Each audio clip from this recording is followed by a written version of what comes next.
เรามาอัปเดตพายุอีกรอบนะครับ ตกทั้งวันจริงๆนะ คาดว่าคืนนี้ก็จะทั้งคืน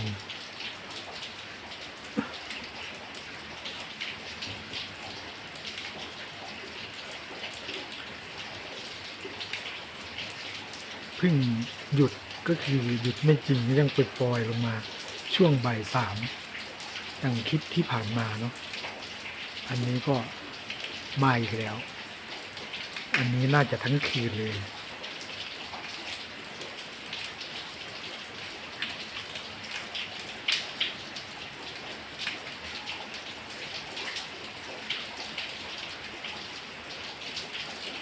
อุบลราชธานีครับ ภาคอื่นเป็นแบบไหน ตกเยอะไหม